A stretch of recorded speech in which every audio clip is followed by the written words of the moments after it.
ओं सर्वमंगलमंगल्ये शिवे सर्वार्थसाधिके शरण्ये त्र्यंबके गौरी नारायणी नमोस्तुते। सृष्टिस्थिति विनाशानं शक्तिपते सनातनी गुणाश्रय गुणमये नारायणी नमोस्तुते।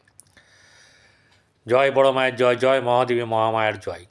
प्रत्येकेर जीवन सुंदर होक, आनंदमय होक, प्रत्येकेई दूधे पाते थाकुन। श्री श्री पद्मावती मा ओ बड़ मायर काछे प्रार्थना करी।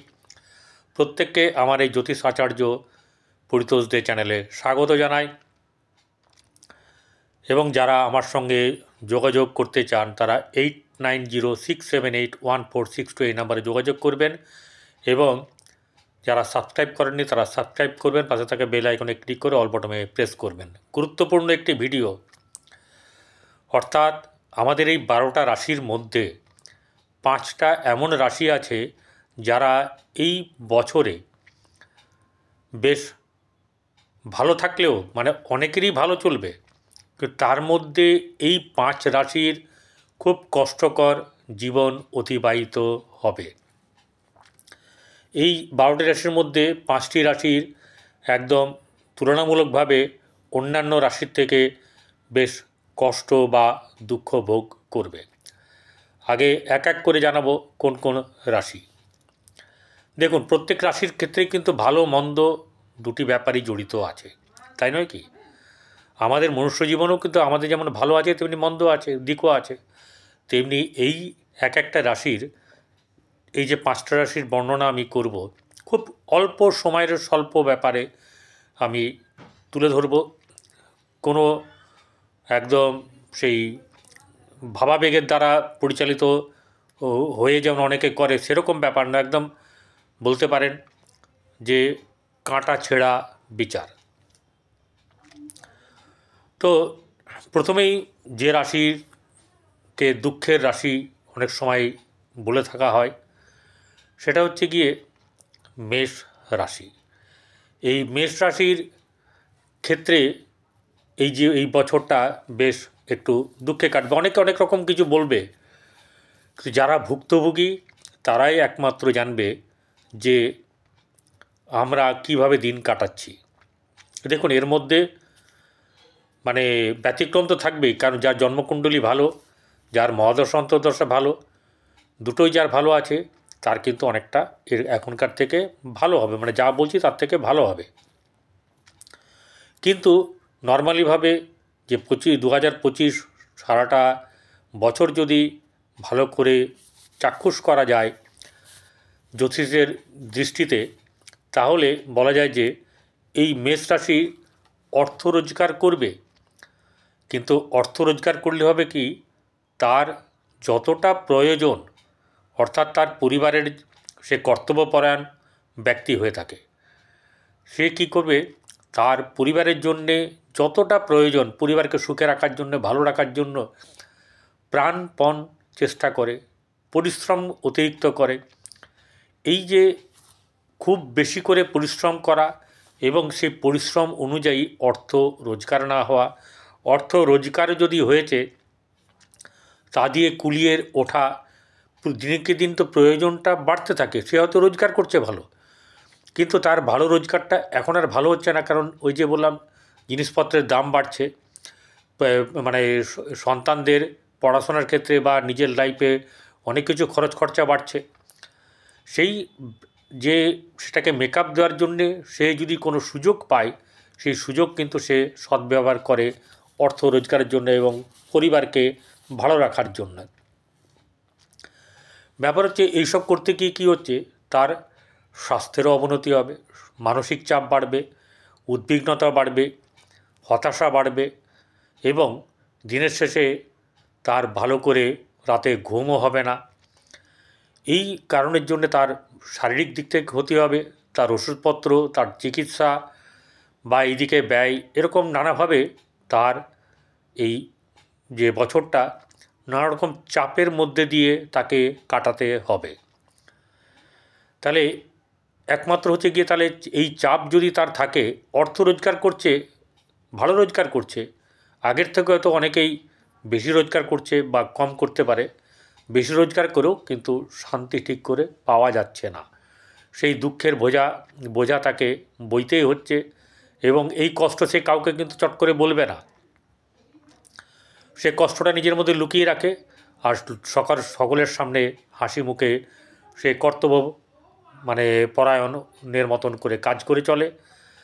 যাই হোক, মেষ রাশি এই কারণের জন্যে তার দুঃখ থাকবে। এর পরের রাশি সেটি হচ্ছে গিয়ে মিথুন রাশি। মিথুন রাশি এমনিতেই হচ্ছে গিয়ে দ্ব্যর্থক রাশি বা ডুয়েল সাইনে থাকে।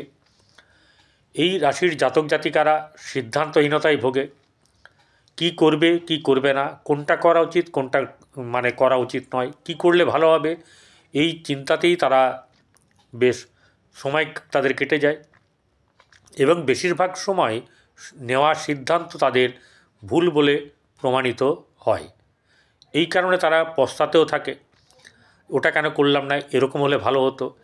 এই ব্যাপার তাদের ভাবতে ভাবতে, অঙ্ক কষতে কষতে, পরিকল্পনা করতে করতে অনেকটা সময় তারা ব্যয় করে ফেলে এবং চটজলদি কাজ মেটানোর একটা যে ব্যাপার থাকে তাতে অনেক ভুলভ্রান্তি হয় এবং এই ভুলভ্রান্তির কারণের জন্য কি হয় যে অনেক সময় তারা টেন্ডার পাওয়া বা আগামী কাজ পাওয়া, সেই কাজগুলোতে তাদের বাধাপ্রাপ্ত হওয়ার সম্ভাবনা আছে।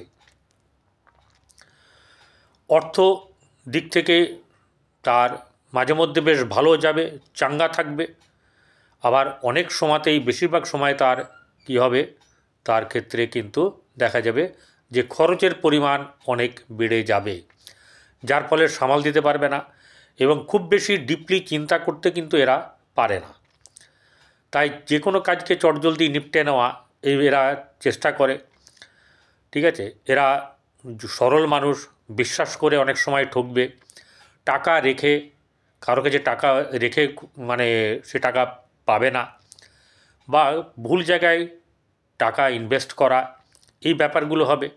অথবা টাকা বেশ আসছে এই ভেবে সবই খরচা করে দেবে, দিয়ে দেখা গেল হঠাৎ করে যদি কাজের সমস্যা এলো, আসতেই পারে তার, কারণ আমি তো কারোর জন্মকুণ্ডলী বিচার করছি না, তার জীবনের কী ব্যাপার না ব্যাপার তার জন্মকুষ্ঠিই বলবে তার, ঠিক আছে। অতএব এখানে যেটা দেখা যাচ্ছে যে তার জীবনে কিন্তু মাঝে মধ্যে কষ্টের দুঃখের স্রোত চলতে থাকবে এবং একটা ব্যাপার হচ্ছে গিয়ে এই জিনিসের তাকে কথাবার্তা আচার ব্যবহার নিয়ন্ত্রিত রাখতে হবে, অপেক্ষা করতে হবে, ধৈর্য ধরতে হবে।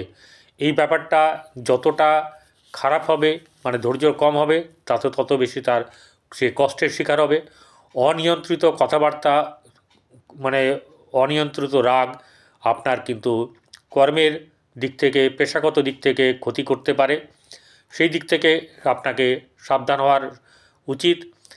এবং সবচেয়ে বড় কথা হচ্ছে যে কোনোভাবে প্রেমে পড়া, কাউকে কথা দেওয়া, ঋণ নেওয়া, এইসব ব্যাপার থেকে আপনাকে সাবধানে থাকতে হবে। সমস্যা সংকট প্রত্যেকটি রাশির ক্ষেত্রেই আসবে, শুধু আপনার একার নয়। ঠিক আছে, কে ভালো আছে কে মন্দ আছে আপনি দেখতে যাবেন না, সমালোচনা করতে যাবেন না, আপনারটি নিয়ে আপনি চিন্তা করুন, সঠিকভাবে এগোন, পরামর্শ নিন এবং সেইভাবে এগিয়ে চলুন।